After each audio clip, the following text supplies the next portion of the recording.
Қайырлы күн баршаңызға, менің каналыма қош келдіңіздер. Бүгін біз осындай ерекше сумканы тігетін боламыз. Бұл жазға арналған сумканың ерекшелігі, бұнда біз фермуар қолданамыз. Және сумкамыздың негізгі материалын арнайы тапсырыспен алдырған болатынмын. Сумканы бастамас бұрын менің каналыма жазылып, лайк басып кетіңіздер.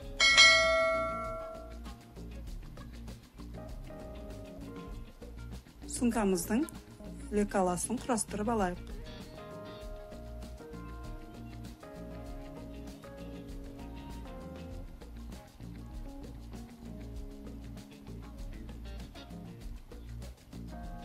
Біздің фермуарымыздың ені 20 сантиметрлік.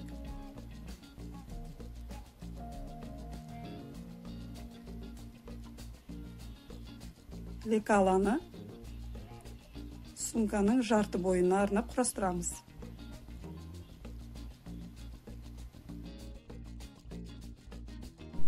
Фермуарға лекала тұрғызуды менің алдыңғы видеоларымнан көрсеңіздер болады.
Біздің сумкамыздың лекаласы осымен дайын.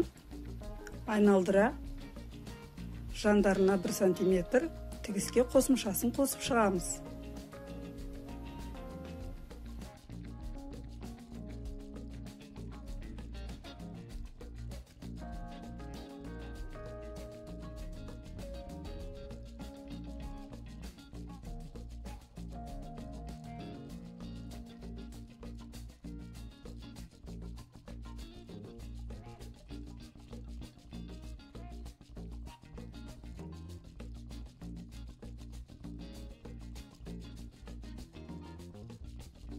Бұл сумкамыздың негізгі материалы бізге 50-де 30 сантиметрлік өлшем керек. Және сумкамызға астар және оның формасын ұстауға фетр қолданамын.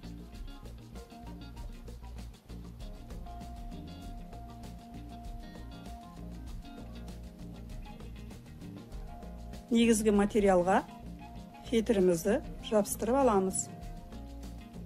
Менің фетрім арнайы фетр, екінші жағында дайын желімі бар. Оны ыстық үтіктің көмегімен жабыстырып аламыз.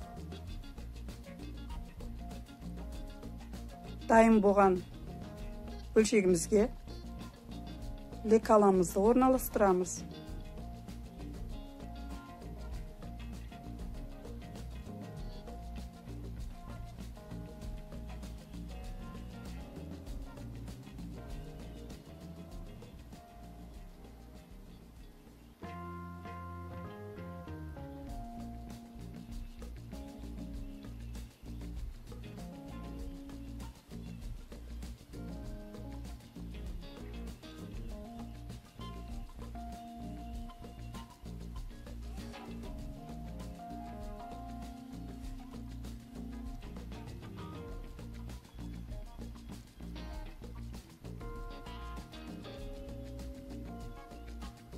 Videoda көрсөтүлгендей лекаламызды орналастырып, сумкамызды кыйып аламыз.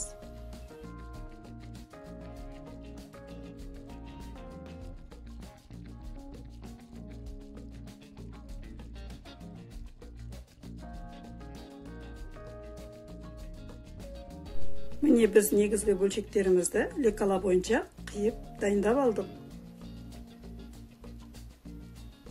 Менде ішкі қалта орналасады және замокпен қалта орналасады.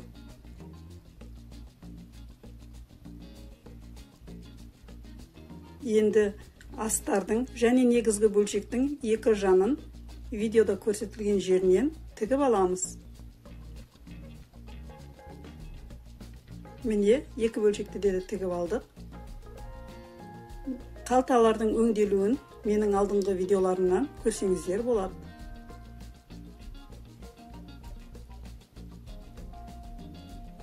Негізгі бөлшектің жан тігісін үтіктің көмегімен екіге қарай ашып, үтіктеп аламыз.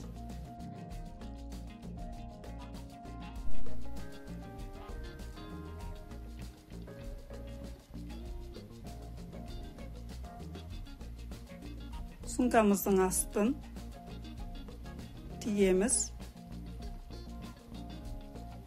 1 сантиметр тігіске беріп, және астарында дәл солай тігетін боламыз.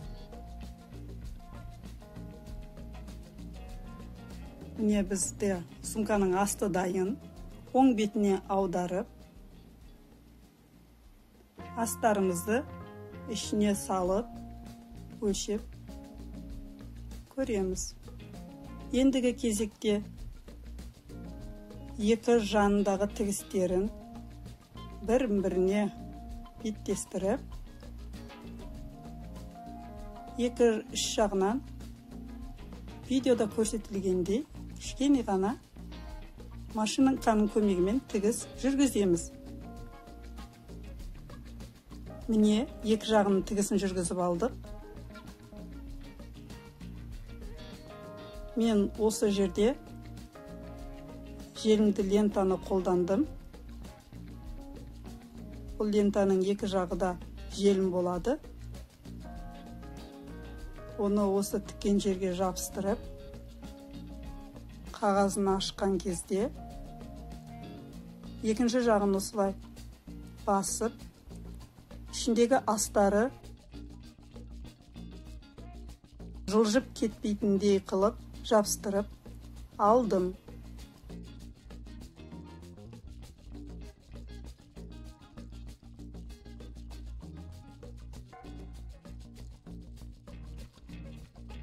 Негізгі материалды бірін-біріне қосып, зигзаг тігісін жүргізіп аламыз.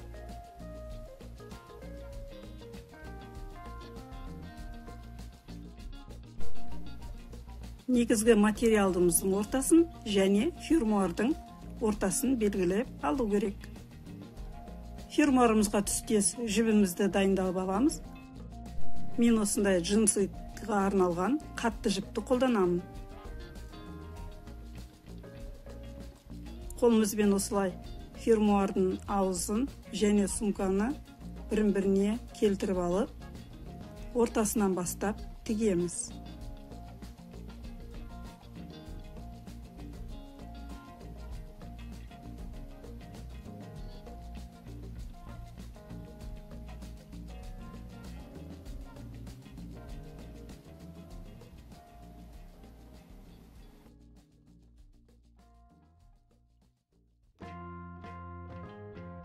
Тігісімізді мейлінше фермуардың астына қарай жақын тігуге тырысамыз.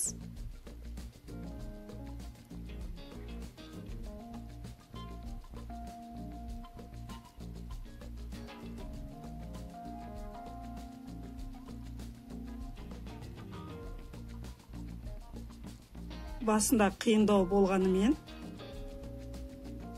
тігу барысында қолдарыңыз үйреніп кетеді. Осылай фермуардың астына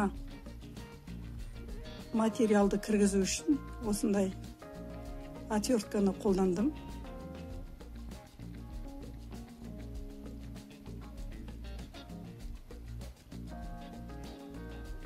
соңына дейін тігіп, осы жерден қайтадан артқа қайтатын боламыз.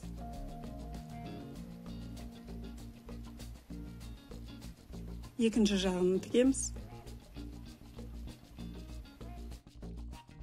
Фермуарды сумкаға тігудің толық видеосы менің алдыңғы видеоларымда бар.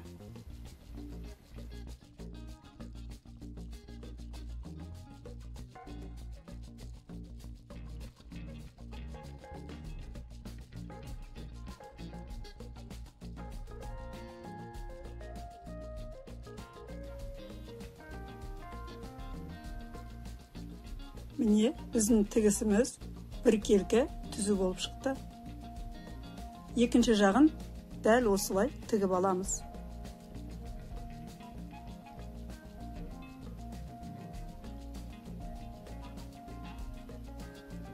Біздің сумкамыз осындай әдемі болып шықты.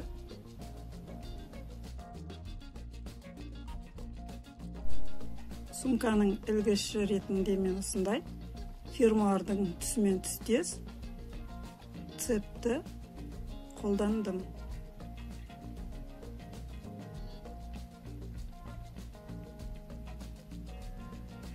Сумканың асты жұмсақтау болып қалды. Сол себепті оған қатты қылып табан саламыз. Сумканың астын өлшеп аламыз. Және керек өлшемді фетрден кесіп аламыз. Мен фетрді 2 қабаттап қолдандым.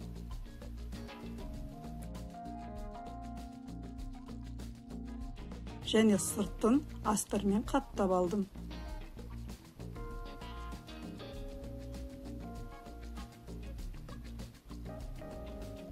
Жанын осылай ашылатын қылып тіктім. Өйткені жұмсақ болған жағдайда ішіне тағда картон қатты салуға болатындай ыңғайлы қылып жасадым. Міне, менде осындай ерекше әдемі жаздық сумка шықты.